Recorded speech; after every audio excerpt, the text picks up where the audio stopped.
Hello అందరికీ, నేను మీ శ్రావణి. అందరికీ నమస్తే అండి. ఈరోజు కార్తీక పురాణం 10వ అధ్యాయము, ఆజామిలుని పూర్వజన్మ వృత్తాంతము. జనకుడు వశిష్ఠులు వారిని గాంచి, మునిశ్రేష్ఠ, ఈ ఆజామిలుడు ఎవరు? వాడి పూర్వజన్మం ఏమిటిది? పూర్వజన్మమున ఎట్టి పాపములు చేసెను? ఇప్పుడు ఈ విష్ణుదూతలు వైకుంఠమునకు తీసుకుపోయిన తర్వాత ఏమి జరుగును?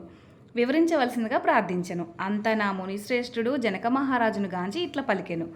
జనక, ఆజామిలుని విష్ణుదూతలు వైకుంఠమునకు తీసుకుపోయిన తర్వాత యమకింకరులు తమ ప్రభువగు యమధర్మరాజుని అడిగి, ప్రభు తమ ఆజ్ఞ ప్రకారము ఆజామిలుని తీసుకువచ్చున్నాగు వెళ్ళగా అచ్చటకు విష్ణుదూతలు కూడా వచ్చి మాతో వాదించి ఆజామిలుని విమానం ఎక్కించి వైకుంఠమునకు తీసుకుపోయారు.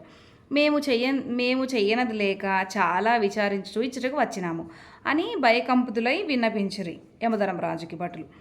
అవురా, ఎంత పని జరిగెను! ఎప్పుడూ ఇట్టి విధముగా కానీ జరగలేదే.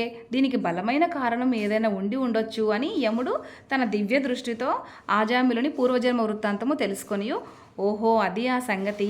తన అవసాన కాలమున నారాయణ ఆయన వైకుంఠవాసుని నామస్మరణ చేసి ఉండెను. అందులకు గాను విష్ణుదూతలు వచ్చి వారిని తీసుకుపోయారు.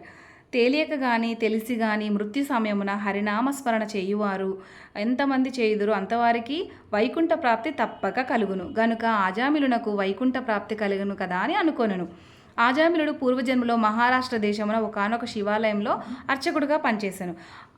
అర్చకుడుగా ఉండెను. అతడు తన అపురూపమైన అందము చేతను, సిరి సంపదల చేతను, బలము చేతను గర్విష్ఠి అయి, వ్యభిచారి అయి, శివారాధన చేయక శివాలయము యొక్క ధనము అపహరించుట, శివుని విగ్రహం వద్ద ధూపదీప నైవేద్యములు పెట్టక దుష్ట సహవాసములతో మరిగి విచ్చలవిడిగా తిరుగుచుండెను. ఒకప్పుడు శివాలయంలో పరమేశ్వరునికి ఎదురుగా పాదములుంచి పరుండేవాడు. ఇతనికి ఒక బీద బ్రాహ్మణ స్త్రీతో రహస్య సంబంధం ఉండేది. ఆమె కూడా అందమైనది అవటం వలన చెయ్యందదిలేక ఆమె భర్త చూడనట్టుగా ఉండి భిక్షాటనకై ఊరూరు తిరుగుచూ ఏదో వేళకు ఇంటికి వచ్చి కాలం గడుపుచుండెను. ఒకనాడు పొరుగురికి వెళ్ళి యాచన చేసి పెద్ద మూటతో బియ్యము కూరలు నెత్తిన పెట్టుకొని వచ్చి అలసిపోయి, నాకు ఈ రోజున ఆకలి ఎక్కువగా ఉన్నది, త్వరగా వంట చేయి పెట్టుము అని భార్యతో అనెను. అందులకు ఆమె చీదరించుకొని నిర్లక్ష్యంతో కాళ్ళు కడుకొంటకు నీళ్లు కూడా ఇయ్యక, అతని వంక కన్నెత్తి అయినా చూడక, విటునిపై మనస్సు గలదై మగని తులనాడట వల్ల భర్తకు కోపం వచ్చి మూలనున్న కర్రతో బాధెను. అంతా ఆమె భర్త చేతి నుండి కర్ర లాక్కొని భర్తను రెండింతలు కొట్టి బయటకు తోసి తలుపులు మూసేసెను. అతడు చేయనది లేక భార్యపై విసుగు జనించడం వల్ల ఇక ఇంటి ముఖం కూడా పట్టరాదని తలపోసి దేశాటనకు వెడలిపోయాను. భర్త ఇంటి నుండి వెడలిపోయారని సంతోషించి ఆమె ఆ రాత్రి బాగా ముస్తాబై వీధి అరుగుపై కూర్చుండి ఉండగా ఒక చాకలివాడు ఆ దారిపై పోవుచుండెను.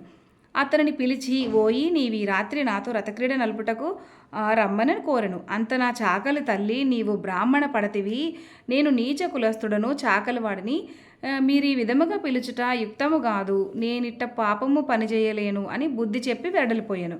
ఆమె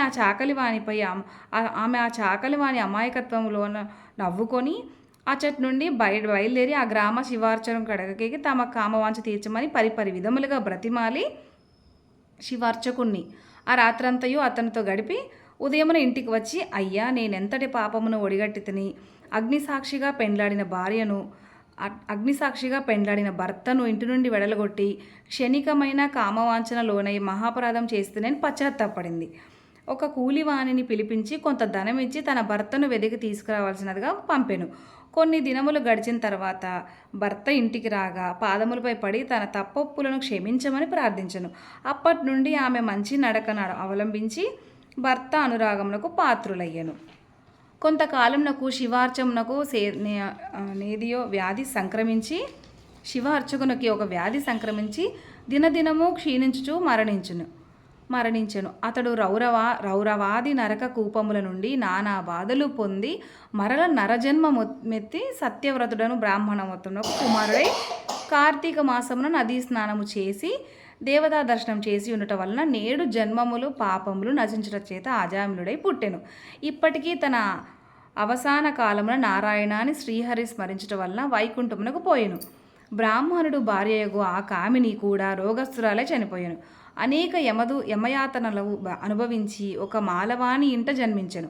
ఆ మాలవాడు ఆ పిల్ల జన్మరాశి చూపించగా తండ్రి గంగమున పుట్టినదని జ్యోతిష్యుడు చెప్పాను. మాలవాడు ఆ శిశువును తీసుకొని పోయి అడవి యందు వదిలిపెట్టెను. అంతలో ఒక విప్రుడు ఆ దారిన పోవుట పిల్ల ఏడుపు విని జాలి కలిగి తీసుకొని పోయి తన ఇంట దాసికిచ్చి పోషించమనను. ఆ బాలికనే ఆజామిలుడికి ప్రేమించెను. వారి పూర్వజన్మ వృత్తాంతం ఇదియే. నిర్మలమైన మనస్సుతో శ్రీహరిని ధ్యానించుట, దాన ధర్మములు, శ్రీహరి కథలను ఆలకించుట, కార్తీక మాస స్నాన ప్రభావం వలన ఎటువంటి వారైనను మోక్షవందులు గలరు కాక, కార్తీక మాసమందు వ్రతములు, పురాణ శ్రవణములు చేయువారు హరిహర సుఖములు పొందగలరు.